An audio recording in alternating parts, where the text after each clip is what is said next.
Just amahoro y'Imana akomeze kubana namwe inshuti bakunzi ba Eagle Stamina TV. Uyu munsi rero tukaba tugiye kunyarukira muri RDC.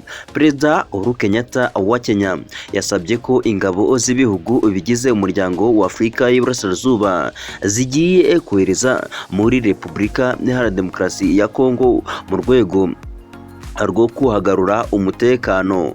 Perezida Kenyatta kuri ubu uyobora East African Community yemeje aya makuru mu tangazo ryasohowe n'ibiro icyemezo cy'uko izi ngabo bibaye ngombwa zakoherezwa muri RDC cyavuye mu nama yahuje abakuru b'ibihugu bya East African Community kuwa 21 Mata uyu mwaka. Iyi nama yabereye i Nairobi iyobowe na Perezida Uhuru Kenyatta. Icyo gihe yitabiriwe na Perezida Felix Antoine Tshisekedi wa Repubulika Iharanira Demokarasi ya Kongo, Evariste Ndayishimiye w'u Burundi, cyo kimwe na Yoweri Kaguta Museveni. Perezida Paul Kagame w'u Rwanda yari ayihagarariwemo na Minisitiri w'Ububanyi n'Amahanga Dr Vincent Biruta.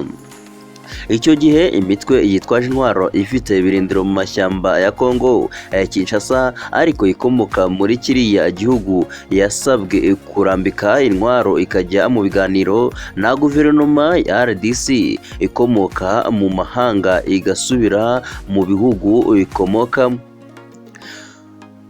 Hanzuwe ko ibi nibitabaho muri Kongo Kinshasa aribwo hagomba koherezwa ingabo z'akarere zo guhangana n'iriya mitwe. Perezida Uhuru Kenyatta yatangaje ko ziriya ngabo za East Africa Community zigomba koherezwa mu ntara za Kivu y'Amajyepfo, y'Amajyaruguru na Ituri mu rwego rwo kuzigaruramo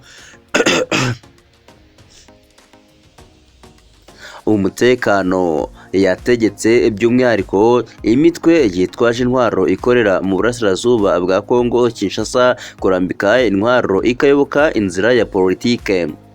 Perezida Kenyatta kandi yavuze ko mu bubasha ahabwa atangaje ko intara za Kivu y'Amajyepfo, y'Amajyaruguru mu duce twa Bunagana, Bugusa, Petit Nord, Masisi, Lubero, Beni na Kasindi, cyo kimwe na Kivu y'Amajyepfo zizira intwaro, bityo ko imitwe yitwaje intwaro iziherereyemo ikwiye kuzamburwa.